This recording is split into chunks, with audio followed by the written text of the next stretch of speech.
Welcome back to Paul's Tech News. I hope you've all had a chance to recover from the manic frenzy of Black Friday weekend and Cyber Monday week, because we are now plunging headlong into December, and the halls must be decked, the bells must be jingled, and the nuts must be roasted upon an open fire if you're a traditionalist. Winter is coming, but we're still in the foreplay stage at the moment, so you might still be able to finish off that Christmas shopping before the loads of white stuff start to drop. But allow me to share some of your load, if I may, in the spirit of the season by delivering a package that I know has been on many of your Christmas lists, a rapid-fire summary of the past week's tech news.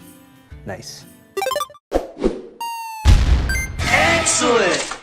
Today's video is brought to you by the Corsair IQ Link System Hub, a single small controller that manages all of your system cooling and RGB lighting. The IQ Link System Hub mounts magnetically to your case and can control up to 14 devices, 7 per port, with daisy chain support so you can simplify your cable management while still enabling glorious synchronized RGB. Corsair's IQ software can automatically configure IQ Link components while enabling precise fan speed control and real-time system monitoring. Click the sponsor link in the video's description for more on the Corsair IQ Link System Hub. Parents of PC gamers out there are probably hoping that the RTX 4090 doesn't make it onto their kids' Christmas lists, because NVIDIA's top consumer GPU is becoming increasingly harder to find, and not just in China, where the cards can't be imported as of mid-November. Already lamented for its $1,600 MSRP, which makes it unbuyable for anyone who is not a snobby rich person, the 40 series flagship now cannot be found for less than $2,000 stateside,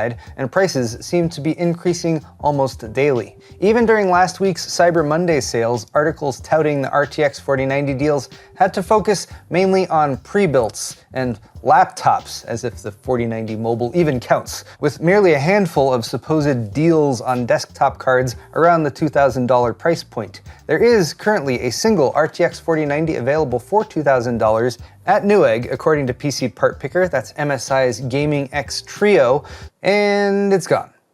Yep, it was there earlier, and now it's not there anymore. Even when I try to click on it in PC Part Picker, it still redirects me to the wrong MSI RTX 4090, so never mind all that. I was going to say that you can clearly see this card was selling for about $1,650 not too long ago, so way to go Newegg, jumping on those scalper prices to boost your profit margins just like in the crypto mining days, but seriously, way to go, obviously they sold out. The price for these cards quickly jumps to $2,200 or more after that, so if you are actually a snobby rich person who is considering buying an RTX 4090, you might want to pull the trigger sooner rather than later. But perhaps we are all snobby rich people, oblivious to how good we have it with access to $2,000 4090s compared to countries affected by the export ban, such as China. Unscrupulous resellers, who were likely tipped off by this show, have been hoarding 4090s in anticipation of shortages caused by the ban, with the added bonus of being able to post pictures like these to social media, in this case showing a Vietnamese scalper gloating over their hoard of 4090s with cruel emojis taunting the would-be Chinese gamers. Even AMD GPUs are seeing a knock-on effect, with the Radeon RX 7900 XTX and 7900 XT reportedly in scarce supply, along with increasing prices over in China. And don't feel too comfortable if you are not located in an export ban-affected region. AI was the impetus for the ban, and AI is also the reason that RTX 4090 GPUs like these are being stripped off their PCBs and reinstalled onto custom boards so they can be fitted with dual-slot blower coolers and installed into AI accelerator farms. Demand for GPUs, both gaming and AI, isn't slowing down anytime soon, so our best hope is that GPU makers continue to maximize production. Case in point, NVIDIA already has an RTX 4090D in the works to slip in underneath those export restrictions. And here we thought Chinese gamers were getting the shaft.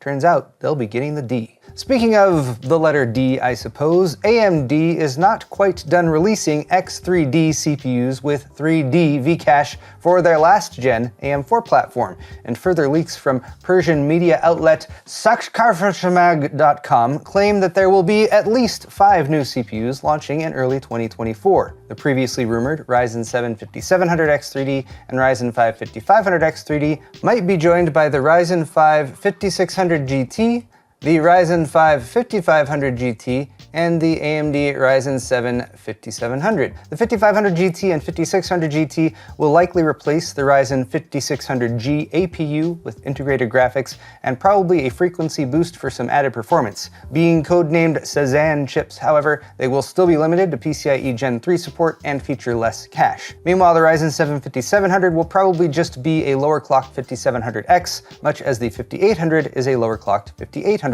They are currently rumored to launch in late January or early February, which falls in line just perfectly with a CES announcement and should serve to further elongate AM4's already quite impressive and girthy tenure as a viable desktop PC platform. It's great news for budget builders in particular, as AM4 is still where the best deals are to be found, and the 5800X3D and 5600X3D have already proven to be quite capable for gaming, even when compared to newer CPUs on the AM5 or LGA 1700 platforms. I like secret code names for products in development, especially when they sound cool or have some sort of theme, and knowing what they are ahead of time makes me feel special. If you feel the same way, allow me to share a new one with you, but it's a secret, so you have to promise not to tell anyone. NVIDIA's current microarchitecture is code-named Hopper for data center products, which was named for computer scientist, mathematician, and United States Navy Rear Admiral Grace Hopper, as well as Ada Lovelace for gaming workstation and some additional data center products named for English mathematician and writer Ada Lovelace. NVIDIA uses the names of famous scientists and mathematicians for their code names, which I think is quite a good theme, and we already know that their next-gen architecture, expected to debut in 2024 or 2025, is code-named Blackwell, named for David Harold Blackwell, who was an American statistician and mathematician who made significant contributions to game theory, probability theory, information theory, and statistics. And now, if Twitter leaker Kopite7Kimi is to be believed, the next codename after Blackwell has been revealed. It is Rubin, apparently named after pioneering American astronomer Vera Rubin, who made significant contributions to the understanding of dark matter by studying the rotation speeds of galaxies. By examining galactic rotation curves, she discovered differences between galaxies' expected and observed angular motions, revealing the presence of significant amounts of unseen mass, which is now known as dark matter. So now you know, and you can start frantically obsessing over whether or not NVIDIA Rubin GPUs will substantially outperform Blackwell GPUs, and whether or not the RTX 6090 Ti Super is worth the $12,000 MSRP, especially with World War IV still raging across most of the Northern Hemisphere. Speaking of our increasingly bleak worldview, who has time to think about that? Who has time to think about anything these days? Certainly not us, which is why the rest of tech news will be compressed into bite-sized snippets known as tech briefs. Merry Christmas edition, where every tech brief brings holiday cheer. And what better way to raise our spirits than cheap video cards, or cheaper video cards, rather, as NVIDIA apparently has noted that their budget offerings are somewhat lacking these days. Rather than launch an RTX 4050 though, they're apparently continuing to ship the RTX 3060 through Q1 2024, and the price, in China at least, is dropping to 1,999 yuan, roughly $280 US, or about $10 to $20 less than what they're currently selling for.